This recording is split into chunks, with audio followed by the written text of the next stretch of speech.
Fired up. Hey, welcome back, everyone. This is the FloTrack Podcast. I'm Kevin. He's Gordon. FloTrack Podcast at gmail.com is the email address. Be sure to write in, especially if you want to be on Guess My PR or Internet Coach. Always taking submissions. Just put in the subject line, Guess My PR or Internet Coach. We got a lot to talk about today, Gordon. We have European Championships wrap. We had the NACAC Championships. We have some coaching news. We have some Philadelphia Eagle news, which is great for you. So a lot to get to on this Monday morning. How was your weekend? It's great. How was yours? What is the definition of great on a scale of 1 to 10? Well, I'll explain to you this way. A branch off a large tree fell at my house, but it missed damaging anything, just barely. So am I happy the branch fell? No, that sucks because I have this large branch on my property I have to take care of, but could have been a lot worse. Speaking of branches, so there was a large branch that fell near my home a few months ago. And the branch is connected to this tree that literally is probably at like a 45 degree to like 40 degree angle. Yeah. It's about to fall over, and it's a big tree. And if it falls over, not good. It's going to hit the house. And it's a big one. It's like taller than the house type tree. Yeah. And a landscaper came by like earlier last week. And was like, yeah, that tree's dead. The thing's going to fall. I'm like, all right, what do we do? He's like, I don't know, but it's going to fall. So a tree's about to fall on my house in the next few months. Oh. I don't know when. Big week for storms, too. Big week for storms in Austin. Yeah, this is not good, Gordon. There's a tree coming. You should call somebody. I should, but I also kind of want to see what happens. Take it, or you don't own the house. Yeah, I don't own the house. So it's kind of cool. There's a giant hole in my house. No, you don't want that. Cool. Let me tell you, that would not be. That'd be bad for the pod. That'd be bad for the house. That'd be bad for we don't want that. You'd have to live. I don't have space for you, by the way. If you leave your house, I don't have space for you. Colt might have space for you at his place. I got a mat on the floor or something. That's all I could do. But the tree though is on the side of the house where the guest bedroom is, which is completely empty. So Still if bad. It breaks through, it's only going to hit the guest bedroom. My bed I sleep in is on the opposite side of the house. So still not good. Still want to avoid that. Good. Colt's right. A lot of storms. Colt is the official meteorologist of this pod. A lot of storms this week. So I try to get that taken care of. Use me as a cautionary tale. Hey, I want to get started, though, because I want to make sure we have enough time to talk about this NACAC men's 5,000 at the end of the pod. This is an epic race. It deserves a lot of time. Opening 241.53. I'll just leave that nugget with everybody who's listening and watching. Winning time, let's just say it was closer to 15 than 14. I'll just say that. But hey, we'll start with Euros. Euros wrapped. Karsten Warholm, guy I was most looking forward to seeing compete at the European Championships after he finished 7th at Worlds. Had a limited buildup because of injury. Just so many question marks going into World Championships about Warholm. Will he be able to pull it off? Will he be able to get himself around the track? And for about 300 meters, he looked like he might be able to pull it off. Then it all came undone. Was not a factor. The last 100, very strange sight seeing Warholm struggle. But now we're back, Gordon, to what we expect to see for Karsten Warholm. A dominant victory, 47-12, wins by almost a second and a half. I'm very excited now to see this next season of men's Formula hurdling because you're going to have Warholm, who's hungry to get another gold medal. You have Dos Santos, who's the reigning world champion. And then you have Rai Benjamin there, who's been the guy who gets runner-up now 3 editions in a row. Can he pull it off? So just very excited that Warholm seems to be behind his injury, 47 low, with a dominant victory like that. He just looked like his old self. Yeah, I mean, I was not expecting this. I was expecting a win, but I thought it was going to be like a B minus C plus win for him for what we know he's capable of, because we've seen incredibleness from him. We've seen him run 45 seconds. But 47-1, that is in the range of like, if he was running this a month ago, probably would have beaten Dos Santos. Like, this is like world championship winning caliber type mark. And so for him to run this, we know that the injury is pretty much behind him and that Karsten is back. He's going to make the 400 hurdles better. I want to see him race Dos Santos in a Diamond League final, hopefully. Not sure if we'll get that, but, it's going to be interesting. Like, if Karsten Warholm goes out and wins the Diamond League final against Dos Santos, because Dos Santos has won every single Diamond League he's run. I think he's undefeated in all of his races. Mm-hmm. But if Karsten were to go to the Diamond League final, beat him, run like a 46 mid, who would you rank as the number one 400-meter hurdler of 2022? Yeah, that'd be tough. I mean, you want to give the weight to the world champion, but 46 mid, I mean, Dos Santos 46.29. I'd probably give it back to, well, I'd still give Dos Santos this year, like the honorary title of like number one ranking for 2022. But my favorite for 2023 would be Warholm at that point. Because you're right, Dos Santos has been undefeated this year. He's been brilliant this year. So if he gets one loss, I'm not putting Warholm over him. But I'm saying for rankings for next year, if these guys go head to head and Warholm pulls it out, of course he's going to be number one. Everybody would have Warholm number one. This is the performance we were looking for Karsten Warholm, and not just the time on the clock, but just the whole aura of Karsten Warholm, just all the aggressiveness with which he races. And it just goes to show you how a couple weeks with athletes of this caliber and injuries like this make all the difference in the world, because you look like a completely different athlete. But when you're operating with such thin margins, one small setback or just a couple extra workouts, couple extra weeks can take you from a person who's a non-factor in one race to gold medalist in another. Yeah, you look at his results. DNF, then he had the World Championships where he gets 7th, and then a month later, he didn't run. He hasn't run. He hasn't run, and then a month later, now he's running what we thought he would have been in the beginning of the year. Like, it took him 3 months, but in 3 months he went from DNF to 47.12. Yeah, and again, for him, 47.12, no big deal. And we think of Warholm now, we associate the number 45 with 400-meter hurdling. But remember, 46 is pretty damn good. 46 is going to win you most races. And 47 in his first race, his first final, in full health, in a race where he wins by a second and a half. I think if we are to get Dos Santos versus Warholm, it's going to come right down to the wire. Yeah. And do we know if Rai Benjamin's health? He's done for the year. He's done for the year? Yeah, remember he didn't run the 4x4. Yeah, that's true. Banged up. He had the tendonitis and stuff. So we're going to have to wait to see all three of them for 2023. But Warholm versus Dos Santos right now would be amazing. Yeah. This season just gives you multiple opportunities to make up for bad races or for injuries. It's the never-ending season. You're always going to get a chance to get a gold medal. You're always going to get a chance to beat the rival that took you out at Worlds.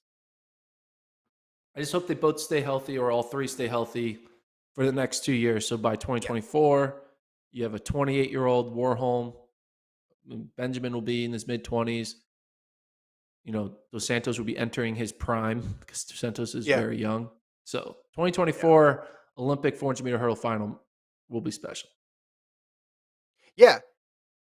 We are in the early stages of this. We could be in the early stages of this based on how young they are. And also 19, the third guy, it was Samba. It wasn't even Dos Santos. Dos Santos didn't come on the scene until later.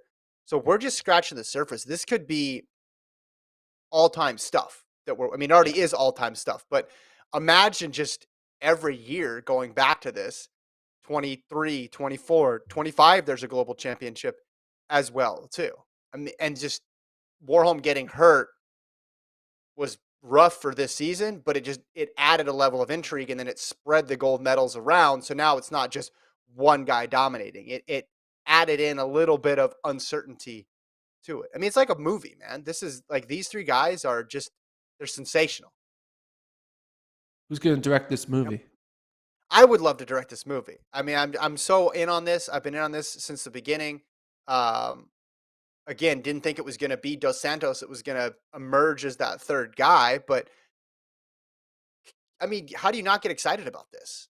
Like just knowing what we've seen already, what they've created already, and they're all so young, and we could have 3-4 more years of this if they all stay healthy. It's sensational. There's no other event like it right now that has 3 people all around that same sort of time. So I'm trying to think who's going to play who. Looking at Ryan Gosling as Karsten, Will Smith as Rye, and the Dos Santos. Who would be a good Dos Santos? I don't know. Who's like a tall, lanky actor? I think all those people are way too old to That's play. True. We need to go in their prime 400-meter hurdles. Yeah, new generation. We'll find. I need to be thinking about 20-year-old actors, not 40 to 50. So I take that back. But I'll look. I'll talk to my casting director and figure that out. Yeah, I mean, it doesn't even need to be a movie, documentary. Even it just all 3 of them. They don't race together that often, or they barely race together. But that's gonna come to an end soon, don't you think? Eventually, we're gonna start seeing them in their primes against each other. I think more. I think. Yeah. It's a great sentence. Maybe Eventually, not. I think we're going to see Maybe. them more. Yeah. Well, midway through that, I was like, wait a minute, it's track. We're probably going to see them less. So let me scratch that from the record. Eventually, they're all going to be healthy at the same time. Because Rye was banged up. Karsten was banged up. Takes nothing away from Dos Santos. He was spectacular. But next year, new year, they're all going to be healthy. And if not, then 24 or 25. Like we're gonna see it. It's gonna happen in one of these next 3 years. We're gonna get all of them together again at the same time, full health like we had in Tokyo. Also at Euros, we had Keeley got the job done, winning finally. The third time's a charm for Keeley Hodgkinson. Wins in 1:59. She was supposed to win this race. Wins it over Lamont of France. Riki kind of fell to 5th. She ran too flat. And then on the 1500 side, Laura Muir wins easily 4:01. I mean, there was no way she was going to lose that race. But the 2 heavy favorites won in the women's 8 and 15, Laura Muir and Keeley Hodgkinson. Yeah, and Hodgkinson was a bit buried early on and had to do some work to get to the front. But then once she did, there was nobody who was going to be able to stick with her in the last 100. Probably feels good. Get that gold medal around her neck. She's had a long championship portion of her season to go from Worlds to Commonwealths to Europeans. Muir, with just over a lap to go, just remembered, hey, I'm like a lot better than everybody. And she did this move. Like she put on this surge just over a lap to go and broke away from everybody, and nobody was able to catch her at that point. So yeah, no surprise there for Muir. She's been collecting medals this whole season. I think Hodgkinson is the more noteworthy result just because she she's 20 years old. She finally got that gold medal because she had 2 other opportunities this year where she was, in really good position to do it, and it just didn't work out. But this one, it was against a lighter field, didn't have her 2-man rivals in it, and she gets it done. And that's another one where we could have several years of amazing racing on tap between her and Mo, and then now Mora in the mix as well too. And then the athlete that we're kind of all watching, we're watching a bunch of different athletes, but notably Femke Bol pulls off the double officially. She gets it done. We knew she was going to win the 400 hurdles. The question mark was the open 400. She got that done already. But 52.67, championship record, good time for her. I mean, we're now getting. I mean, we're now looking at 52s as like, oh, it's a solid race. But 52s like 4 years ago was like, are you kidding me? Had an incredible championship because not only did she pull off the double, but her team won the 4x4. National record, 3:20, but she split 48 seconds in that 4x4. So winning 3 golds. Like, she's really good at running one lap. She's very good. She's extremely elite at running one lap around the track. Yeah. That 4x4 reminded me of a high school meet or even a college meet where you just have that one superstar athlete and they've just been putting up individual performances that have just wowed everybody. And then you get to the relay and they get the baton and everybody just knows what's going to happen. It's like, oh, them again. Like the rival team's just like, all right, we're completely powerless. Like this person is just on another level than us. Doesn't matter if we're ahead by 5 meters or 15 meters or 20 meters. She's going to figure out a way to get it done. And that's exactly what she did. I mean, that was her split was amazing. And it just, there's just no match for her. Same thing about Warholm, same thing about Ingebrigtsen, same thing about Muir. Like in a European championship, there's just no match for Femke Bol over one lap. Do you think Femke Bol will defeat Cindy McLaughlin at least once in her lifetime? In the 400 hurdles? In any 400 race, 400 flat or 400 hurdles, at a continental tour level continental gold tour, Diamond League, or championship event. It's hard to imagine McLaughlin losing. It's hard to imagine McLaughlin losing, even though we've seen her recently, right, against Muhammad. It wasn't as if she was always like dominant, but no, it's hard to picture her losing. No, I don't think so. I don't think so. Not even in 2028. 2028, maybe. No, I don't. Like, what's the race? What's the scenario? The gap's gotten bigger between McLaughlin and everybody else. Has it gotten bigger? She took her. Yeah. She improved her world record by a huge margin. Remember that night in Eugene? Sydney was like the only person who got a PR, I think, in that 4-meter hurdle final. It was bizarre. She was the only, and her PR happened to be a world record by a huge amount. Yeah, the gap is growing. There's a lot of daylight there. So I'll take, if you give me 0.5, I'll take the under. Okay, I'll take the over. I feel like this is going to be a time when Sydney has a bad day. Like, that's going to happen. Sure. I just can't see it. I'm not going to predict it because it's hard to imagine at this point. I think Femke Bol in the next 10 years will win one race against Cindy McLaughlin. I don't think that's too much to ask. No, it's not. I'm not saying it. But then if you have to actually individually go and like pick that race, then it becomes really hard. Yeah. So this year, I wouldn't have to. Yeah, it's not happening this year or next year or the year after that, but maybe in 2029. 50-68 for McLaughlin. Bol 52-27 is her season's best. 50-68 to 52-27.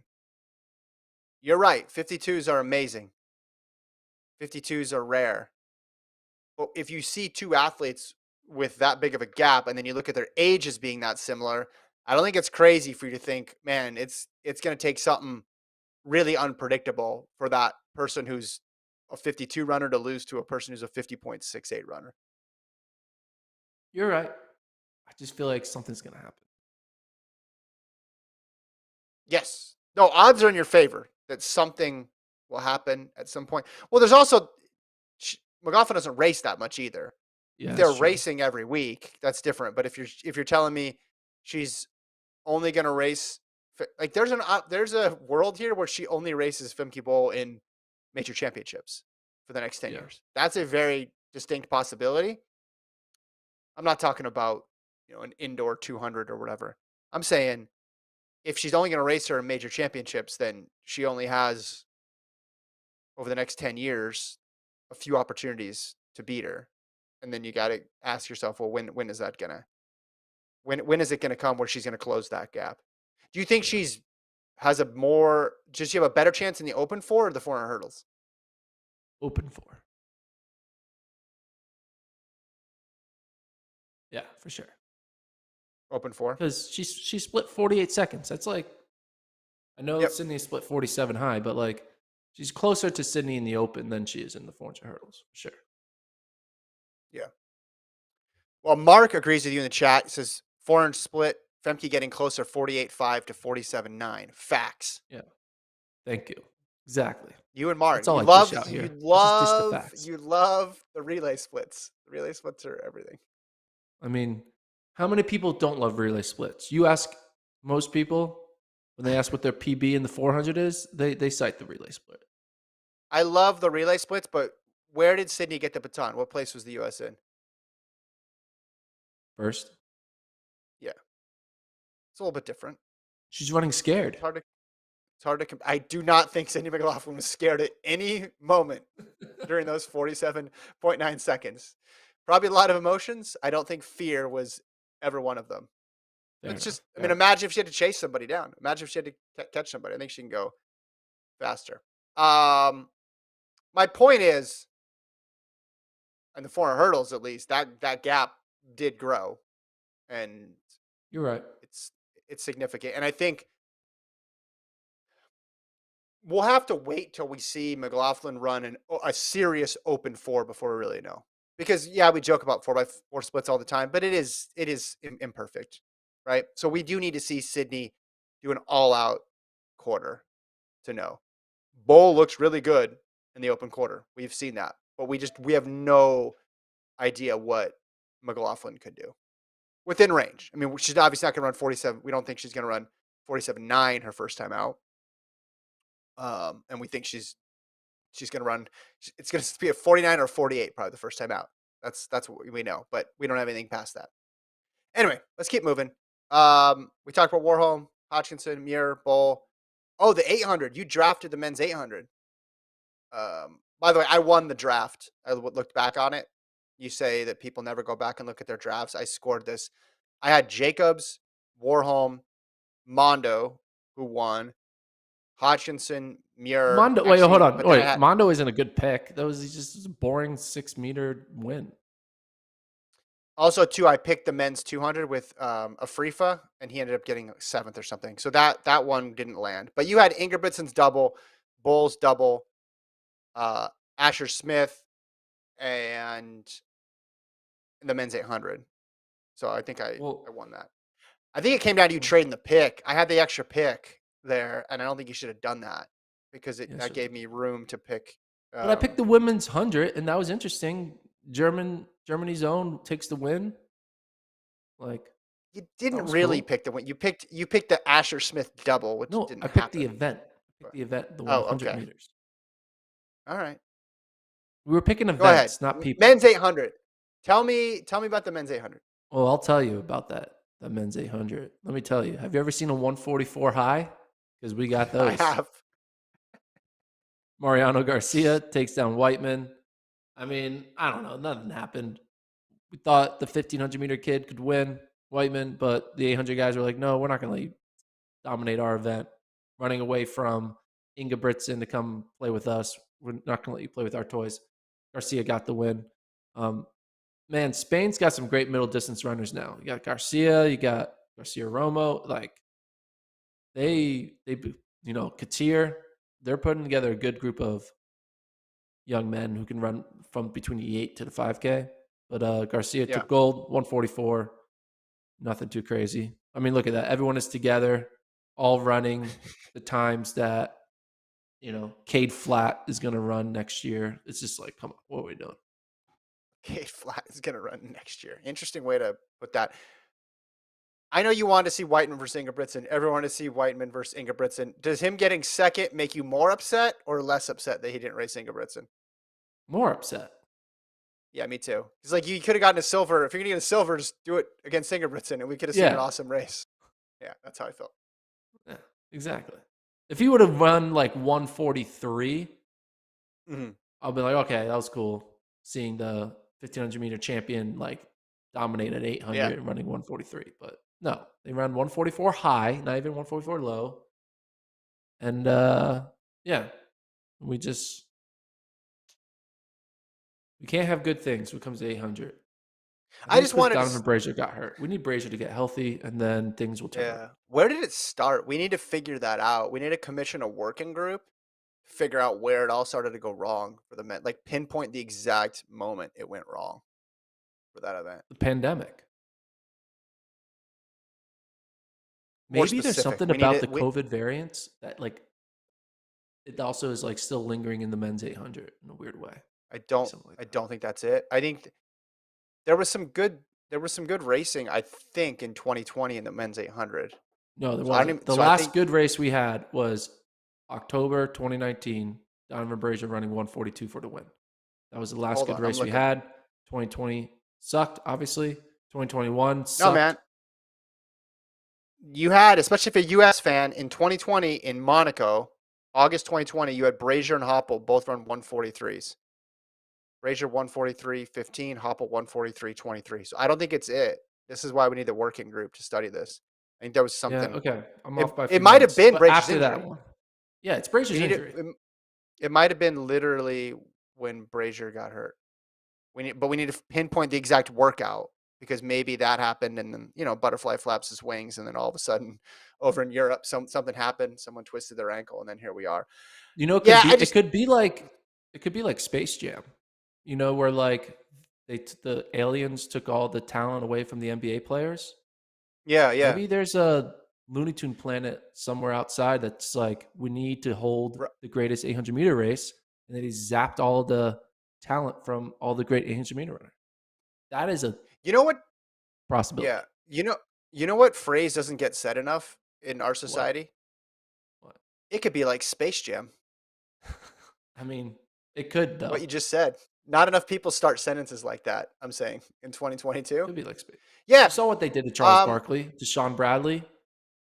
It was devastating.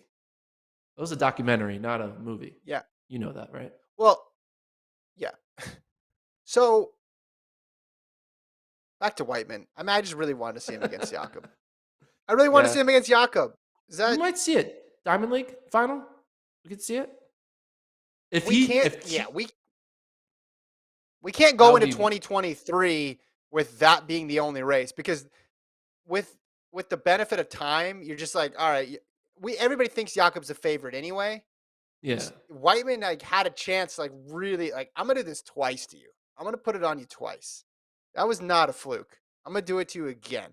And that would have been an amazing statement, an amazing show of confidence. And if we wait until 2023, I just think it's just going to regress back into what we thought, which is this is obviously going to be Ingebrigtsen by a lot again. Do you think there's a part of Wightman in the back of his head? He's like, I want to stay undefeated. Like I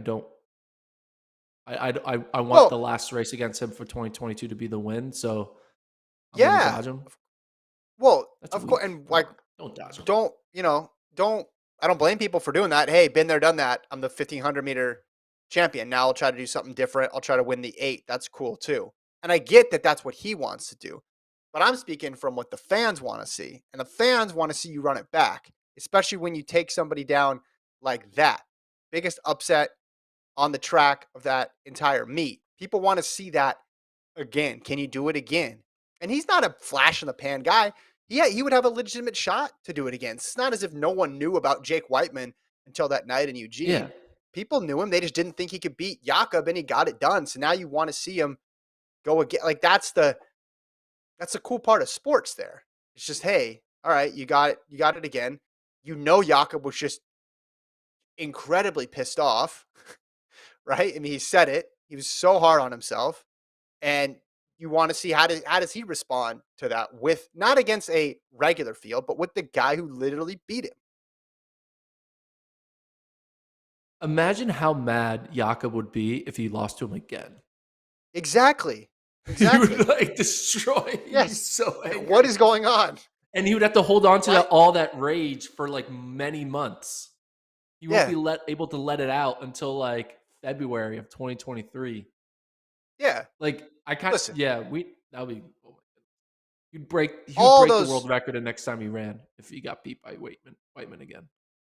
There's not a long list of people who beat Ingebrigtsen now, so he keeps all the names. It's not a long list. He's able to memorize it. He doesn't even need to write it on a piece of paper and keep it in a cupboard. He can just remember all those names, and Wightman is on the top of the list. everybody's competitive at this level. Everybody wants to win. He's vocal about it all the time. So he would tell you exactly how he's feeling. And that's why you want it again. And if someone was in charge of just putting together compelling track and field matchups, they would look at the European Championships and they'd say, all right, Femke Bol, you need to double because you're really good. Jakob Ingebrigtsen, you need to double because you're really good and these fields aren't good enough for you. And Jake Wightman, you need to run against Jakob again because that's what everybody wants to see. Them the rules. Them the rules. Yeah. But that person doesn't exist. All right. Let's go back to talking about Space Jam. No, I'm just kidding. Let's talk about NACAC. Jordan from the chat says, if I felled a giant, then I'm taking the time to enjoy it. I'm with Wightman. Yeah, look, from Wightman's perspective, dude, if I was Wightman, I wouldn't be running right now. I'd be on the Mediterranean or something sailing. I just would be watching that race on a yacht on loop. That's all I would be doing for the next 4 months. But as a fan, if he's running, I want to see him against Jakob Ingebrigtsen. So I don't blame him at all, ever. If I had a victory over Ingebrigtsen, you think I'm going to go take another loss? No way. No. End your career like that. That's fine. I totally get it. I just want to see it. And I think everybody wants to see it. And to pretend like we don't want to see it is disingenuous. All right. NACAC. Let's go. Before we do the NAC, Colt, just so you know, you're showing the prelims right now. So you're going to have to switch it to the finals. I'll go back to it. Listen, click on it again. Click on the upper right corner. To the right. Move right there. Let Colt be. He's doing a great job. I'm helping him out. You're welcome, Colt. Hey, Shawnee Miller-Weibo wins Yeah. NACAC 49-40. Sada Williams 49-86. Really good race out there in the Bahamas. Miller-Weibo posts another solid time. The field here was solid. You look at the rest of the athletes who are competing, a lot of solid names there. Williams, we know, has been real good. So Miller-Weibo getting pushed here and putting another mid 49 out there for her. Great race. When I interviewed her after the 400 final at Worlds, I genuinely thought that was the last time she was running 400 meters. I did not know she was going to continue running more 400s the rest of the season, which is great. But it's kind of funny looking back at that interview that I did, thinking like, oh, okay, it's over. She's now done. She completed it. The task is finished, and now she's going into the 200 and heptathlon. But now she's still running 400. She ran at Monaco. She's running 49 seconds in NACAC. She's getting the job done. Very impressive. Hey, if you're going to run it, representing Bahamas at home. It was in the Bahamas, yeah, so that makes sense. Yeah, that's what I'm saying. It's a great way to end the season if you are going to do one more quarter. I saw the time. I was like, well, that's solid. That's a solid run for her. But then you look at how quick Williams ran. You're like, all right, well, she kind of had to run that quick to get to that mark. But the sprint times across the board were pretty solid. Like Shrika Jackson, 10:83. I know that's not near her best, but that's pretty solid. Akeem Blake was sub 10. Crittenden ran 13 flat. Andrew Hudson, 19.87. So there were some quick times on the sprint side of things. Yeah, I mean, I was most impressed with the Crittenden, 13 flat for Freddie Crittenden. Like that men's 110 hurdles now. When you throw in Holloway, Roberts, Allen, and now Crittenden running 13 flat, like Parchment. Well, I'm talking about just on the U.S. side. Oh. And you throw in Jamal Britt, who ran 13:08 here. Like the U.S. he's hurdling been good too. is insane right now. Yeah. So. No, you're right. I mean, 13 flat. I mean, the wind plus. I saw when I was watching the videos, it looked like the wind was blowing pretty good there, but it looked like it calmed down for that. That was race. Legal wind. Sorry, what was your question? So we talked about this guy on the podcast a few weeks ago, but Andrew Hudson. We have a video of it. Let's play this video. A couple months ago, yeah. Yeah. He used to run for Texas Tech. Used to run for Yeah. Texas Tech. Won the Jamaican trials, but he wasn't officially Jamaican yet. He's an American citizen, dual citizenship. But like, we need to watch out for Hudson here because he looked good. 1987 is no joke. It's a big PB for him. Championship record. Looked pretty windy, but he got the job done. Very impressive. And we talk about, the two young guys and Akeem Blake and Oblique Seville. If Hudson keeps going like this, Jamaica's slowly forming a potential future big three. Big three? 2024. Yeah, 2024 a big three. Yeah. Gordon, talking about a big three in Jamaica. Interesting. The two young guys and the transfer. Yeah, that's what you got. He definitely was missed at Worlds. They definitely could have used him at Worlds in the 200. Remember, Jamaica in the 100 was pretty solid with Blake and Seville, but 200 they could have used him. I guess the transfer allegiance thing didn't go all the way through yet. So yeah, I mean, you can run sub 20, you're gonna make the Jamaican team. That's the reality. The question is, can you get into the top 4, top 3 position for the U.S.? Top 4 when it's World Championships, and top 3 when it's the Olympics. And then you throw Joseph Fanbele in there, and there's like a group of 4 to 5 that are just going to get tough to crack into. Because is Ari Knighton going anywhere? Is Noah Lyles going anywhere? Kenny Bednarik, Curley, as I mentioned, Fanbele for Liberia. Like, those are all guys who are still young. So it's still a very tough event. It's a very tough event to get a medal in. You see a lot of transfer allegiance of U.S. athletes transferring, U.S. sprinters transferring to a different country. They have dual citizenship. Has there ever been an international sprinter who's transferred to America? I mean, you see the distance stuff with some Kenyans, the WCAP program, and, we've seen that happen at the distance level. But has there ever been a sprinter from a smaller country who's like, I want to go to America. I want to make it harder on me. I want to try to make the U.S. sprint team. I feel like you never see that. Because if you did, that would be impressive.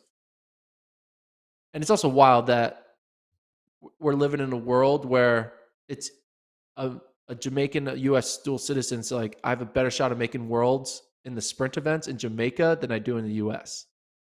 I mean, but that makes you do the numbers though. It makes sense. I know because the Bolt era we get confused, and how good the women are. You'd never want to try to make that women's team, but you look at the sheer volume of people, it does make sense that's where we settle in. There's always going to be events where it's going to be difficult to make a team in a certain country just because the era that they're competing in happens to be stacked. But over time, it would make sense that there's going to be more depth on the U.S. side. Did I ever tell you about my plan? Remember when the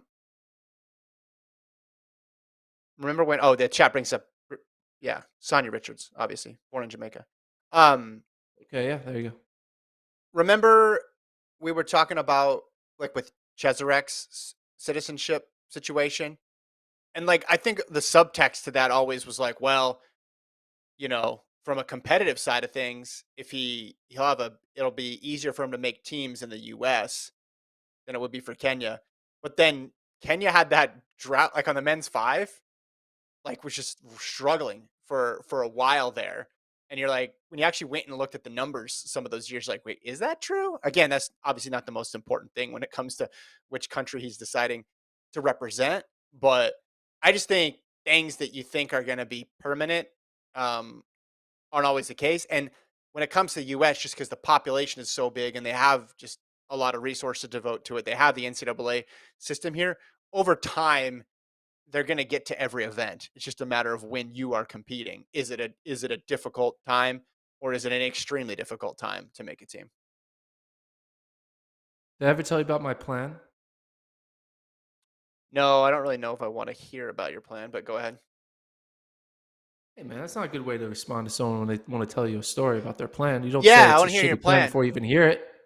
So my plan is. You didn't say story. You said plan. Gordon, when have I been on board with one of your plans? How long have I known you, and how many times have I fully endorsed a plan of yours? So here's my plan. I had this plan like many years ago. I keep putting it off. I'm probably running out of time because I am getting older. I'm 34. So I got to probably start executing this plan. But maybe I can execute it by 2028. It'll be even more funnier. Okay. Me and a couple of my buddies, we're going to do some research, and we are going to analyze every Olympic event. And we're going to see which one could we get really good at. Now, obviously, we can't get good at the 5K. That's a pass, right? We find the Olympic event, and then also we have to find a country. We're going to apply for citizenship in this country, small country, and we're going to make the Olympics in a random event for a country. And I think I could I could do the simple ways, like become like a native of Djibouti or something like that, or some random small country, and then run the 100-meter dash in the opening prelim round. And then I'll be an Olympian. I think the way to do it. No, you got to buy a horse. Buy a horse. You got to do equestrian. I think is the way. Or you're talking just track or any sport? Any sport. I just want to be. I want to be walk out during like the Olympic ceremonies and be like, "Isn't this funny? I'm not supposed to be here." You need a sport where the main qualification is how much money do you have, and then you need to get a lot of money. Okay. And I feel like that's the case with horse racing because, not horse racing. Sorry, equestrian. That's show jumping and things like that. Show jumping. And plus, sailboat. The horse. Sailboat, maybe? Yeah. Sailboating? Yeah. Sailing. Well, with the horse thing, the horse is doing, the work too. So you just got to make sure you have a good horse. Yeah. Okay. I mean, you have to know what you're doing too. It's not like people are up there just on a joyride, but. Are there any other animal athletes in the Olympics? I love the way you phrased that. Yeah, man, there's been falcon racing for 100 years. You haven't been paying attention? No, I think that's it. Does the horse get a medal when they have the ceremony?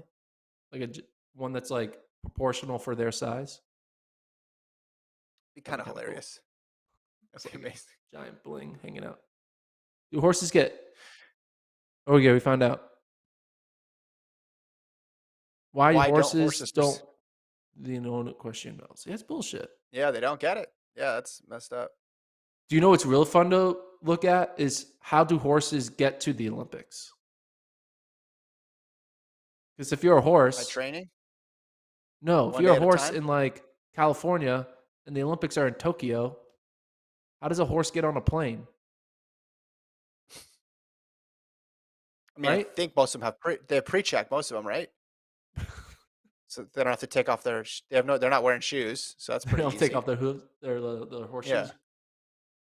Oh, they get ribbons, not medals. It's really funny to look at. It's like this. I mean, I feel like I would freak out if I was a horse and had to go on a plane. I would not like that. 100%. It's almost like they're not meant to do this stuff. Well, how do you get? If you're, they do the Kentucky Derby. They're not all in Kentucky. Are they all? Yeah, but they drive across the country. They drive them all the way across. Yeah. Okay. I didn't know. Yeah, you've seen them on the highway, the horse things on the highway. Boy, that's not a Kentucky Derby. I would expect a Kentucky Derby horse would want, like a little better treatment than like first class and stuff. It doesn't want to have to ride on a bus the whole way. Like when the Lakers go play the Knicks, they're not driving across the country. They're getting on a plane. I would expect that from the horses don't fly on planes for domestic events. That's just a known thing. Come on, what are we doing here? But anyway, yeah, my plan is to switch allegiance to a small country and then become an Olympian. Gotcha. And all right, I just good luck with that up because I was, reminded of Andrew Hudson switching from U.S. to Jamaica, and now he's running 1987. So, here we got horse plane. Look at this photo. Horses on planes. Show that. It's wild. It's tough. The business of equine air travel. All right. NACAC, other NACAC results. Colt, can you go and you pull up that men's 5,000? I just think we need to not let this be forgotten. I will be writing an oral history about this race one day. I just don't know if it's going to be in 5 years or in 10 years. Men's 5,000. Yep, there it is. Woody Kincaid gets the win, 14:48 over Thomas Fafard, who runs 14:49. Kieran Lum, 14:50. It was close. Emmanuel Bohr, 14:53. Look at that opening 200. 41.5 for Woody Kincaid. Then we settled into some solid laps there. I see a 70 there. The winners get the standard, correct? Did we get clarity on that? No. So you sent me the screenshot. So the people who won NACAC, they have the standard, but it only counts as the standard if there is no one with a higher world ranking than them. I thought it was a from their country. buy. I thought it was a buy Not a if no one had the it's not a higher buy. ranking No. than him. No. It's not a Let buy. me A buy is winning the Diamond League, and a buy is winning Worlds. That's the only buys that exist. No, I'm saying the thing that I sent you said the area champion automatically qualifies for the World Championships. Yeah, Irrespective qualifies. of whether. Yeah. That's different from a buy. Of whether his performance has reached the entry standard on condition that there's no better entry of another athlete from the same area in the same event. So so why did people go? why did the distance runners run in this? Well, it's like it's like basically a backup plan. If that makes any sense. Sure, and you get the points, right, which helps your world ranking. So Kincaid's getting a lot of points. Stephanie Bruce. Sorry, they're trimming a tree now behind my house. Sorry, it's getting loud. Yeah, well, like I said, safety first here. I can't have this stuff landing on my house. So like Steph Bruce won the 10,000, right? She does not have the standard. So that does not give her the standard? She only has the standard if no other U.S. athlete is ranked higher than her. You sure? Yes. That's because it says, you just read it.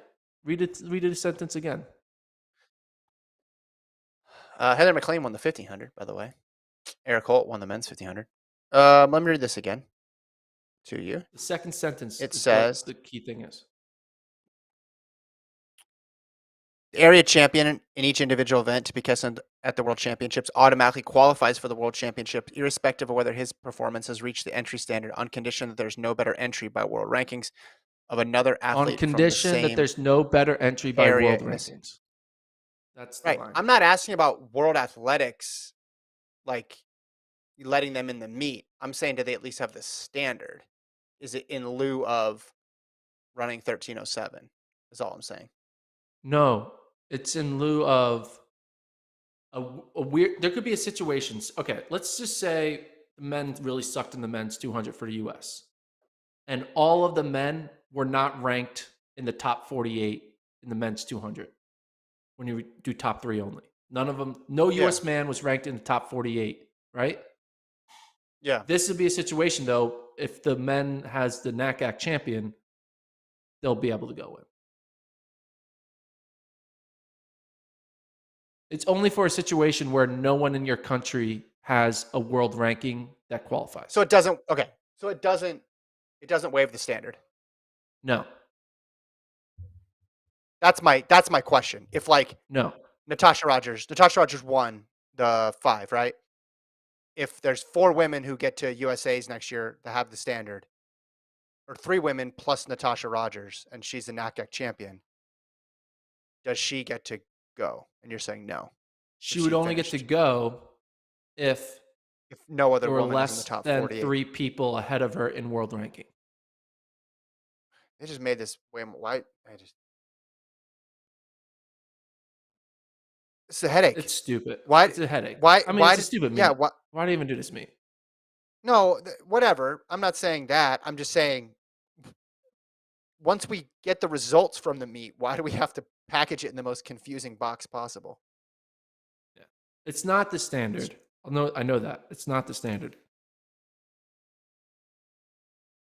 I was thinking before, people thought, and this was, I think, the case in 2019, people thought it counted as like a legit buy, like an extra entry. So like if you didn't have a Diamond League and if you weren't the reigning champion and you got a buy, and I was like, that's not right. And then finally they had to make an announcement. But I knew it was never that. I always thought it was in, a standard. Like it would just get you the standard. So it'd be worth it for the distance runners who are going to have to really push to get that time to have this knocked out of the way. I'd love to know what Bowerman thought. Based on Bowerman sent a lot of people, so I'm wondering why. McGorty won ranking. McGorty won the 10. Yeah, well, that makes sense. That makes sense. I like to think everyone that won, everyone that won, I think is going to get the world standard on their own, except for Steph Bruce. But isn't Steph Bruce retiring? So that doesn't matter.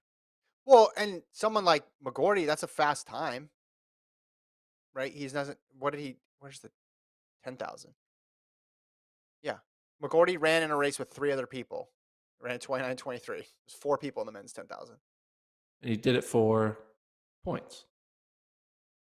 That's what we're trying to figure out, right? I don't know. Yeah. We'll see what happens. All right. Before we go, you want to talk about your favorite member of the Philadelphia Eagles, right? Oh, yeah. So there has been rumors that Devon Allen hasn't been having the best of camp. I've been listening to some Eagles podcasts, and they talk about, like, who is this guy? He hasn't played football since 2016, but now he got his first touchdown in, 6 years in a preseason game, but it was a 50-yard touchdown. He just outgunned 2 of the safeties or cornerbacks, whoever they were guarding them. I don't know what their coverage was, but looked good, makes the catch. Devon Allen, man. He's not going to make the 53-man roster. The Eagles are too deep at the wide receiver level, but he could get a practice squad, and I think the salary of practice squad is probably a top 10 salary for any track athlete. So if he can make the practice squad, there's definitely going to be a situation where he'll get called up for like a random week 15 game, which would be pretty cool. But he did a hurdle celebration. Look at the hurdle celebration. Yeah. Check this out. Boom. Hurdle celebration is great. Well done by him. Word Athletics probably said he started that celebration too early.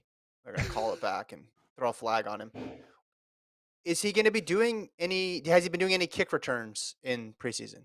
He hasn't yet. It would be cool if his celebration would have been getting into the blocks and just staying still and then just like getting DQ'd. Be like, yeah. I'm just like, what? Too quick of a start. Yeah, they're going to go back and watch and see if he actually false started on like when he came off the line. Just like, was that too fast? You see the speed there. Obviously, there's a lot that goes into it.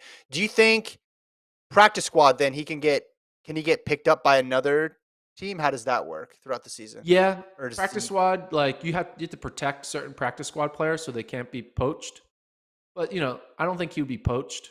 Maybe he would, but this is what you need. You need like this highlight. There's probably some GM seeing the word Olympian 50-yard touchdown.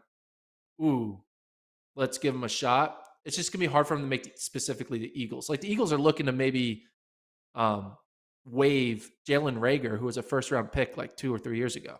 So they're just too deep at the wide receiver level. So he's either going to make the practice squad, hopefully, or I think he might get picked up. If he keeps doing this, has one more good game, we could see Devon Allen, the track star, on Sundays, which would be pretty cool. It's going to end up ruining your he's going to go to some other team and in true Philadelphia sports fashion. Ooh, break your heart. Yeah. That would break my Colt's thinking Falcons. Colt, why are you thinking Falcons? It's his old quarterback, right? That's the old Oregon quarterbacks. Yeah. Mariota, yeah. There you go. Marcus, that would be awesome. See that? Hey, that makes sense. Be a lot of Oregon nostalgia out there. That'd be awesome. Any other mini camp updates or preseason updates, Gordon, before we go? No, that was the only one that I had. We do have some coaching news though. Pete Watson. That's right, coaching news. Texas distance coach for how many years has he been here in Texas? 4? Time flies. Yeah, we did a video. You could pull up a video, Colt, on FloTrack. If you go, there's I think it's 2019. Gordon did a workout with him on the first. You might have to go to the actual site, like his first year. Just type in FloTrack Texas workout in YouTube, Colt. Yeah, I think it's 2019 was his first season. But new coach. yeah, was it? Yeah, Yeah, 2018. click on that one. 2018. Yeah. 2018. Hey, I wrote that So article. yeah, 4 years. You wrote that article? Look at you. I see. Writing that article. Hey, pull that one up there. All right. There we go. But yeah, he leaves for Boston College for, you would think, oh, Boston College is not as big as Texas, but it is to be the director of Boston College. So that's what you do. You're an assistant, you're a cross country only coach, and then you work your way up to becoming the a head coach overall. And he's doing that. Pretty cool for him. Best of luck at Boston College. It's gonna be very different elements from the Northeast winters to from the summers of Texas. But here's the question now. There's an opening. Texas, they have a good group of guys. I mean, some have transferred out, but they still got Creighton Carrozza. They have a lot of great mid-distance talent. We saw what they did at the 4x-mile at Penn Relays. They won the indoor DMR. So Pete had one of the better seasons for distance running at Texas. So he's leaving Texas in good hands. Who do you think will take the Texas job? Well, I got some personal news, Gordon. This is actually my last podcast. Yeah. Oh, okay. It's a short commute. I'll be there. Who will take the Texas job? I mean, there's some high-profile people who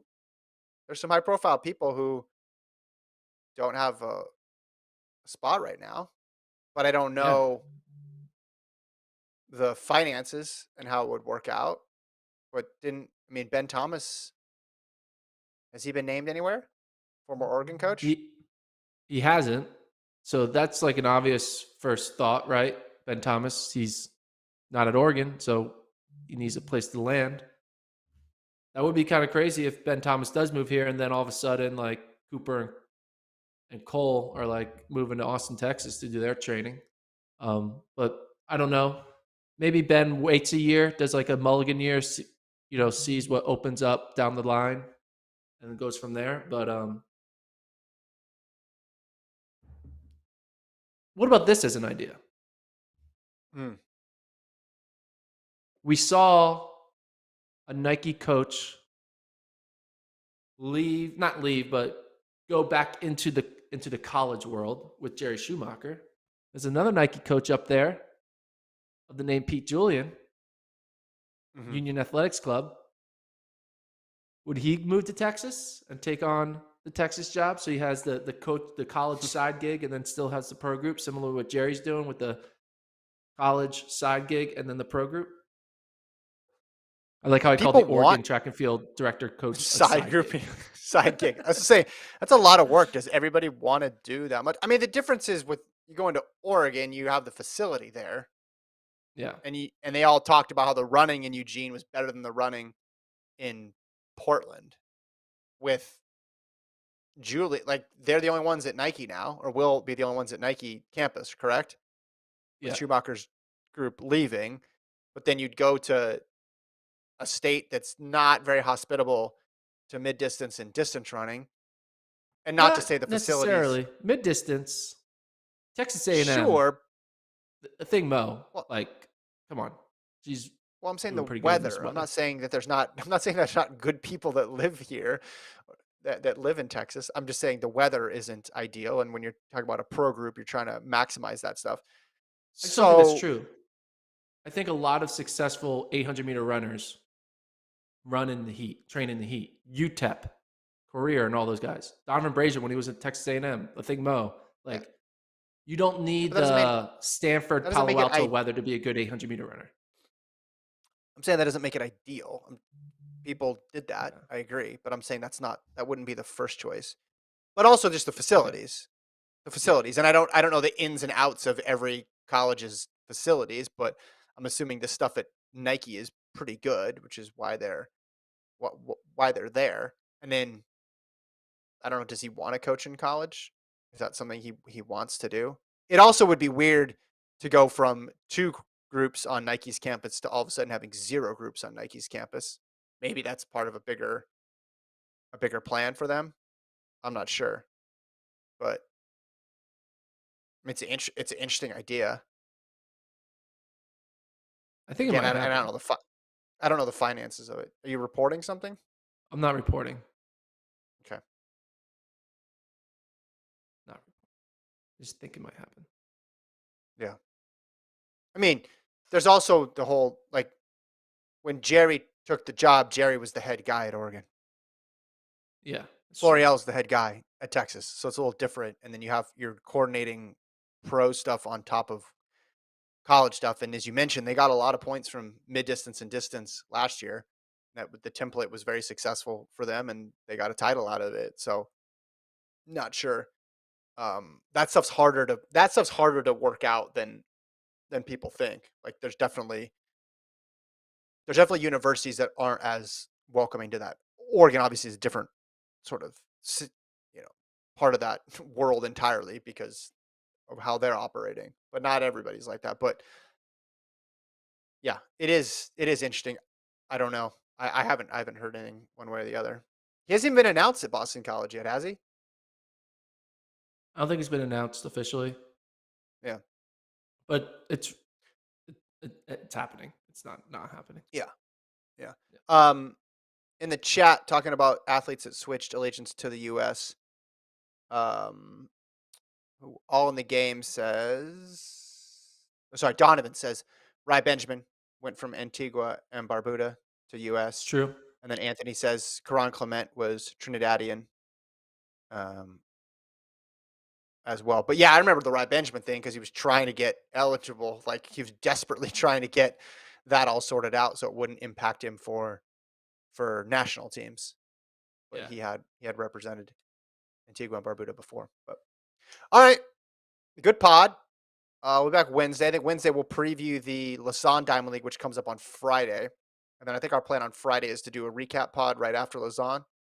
Yeah. We'll just go Is that recap correct? only. Yep. Awesome. Are you going to be there for that one? I'm going to try to make it work. We'll see. See the tree situation, although I'm looking at it right now. So far, so good. It looks like I'm going to have to go out there. And it's just kind of nerve-wracking because you're like, hey, can you do these things? And they never talked to you before. And they're professionals, right? So, like, I got it.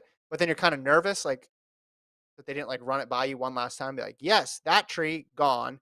That tree keep. So I'm kind of, like, worried. Like, hey, did you guys get the right trees? So that's all. Good luck with your tree, by the way.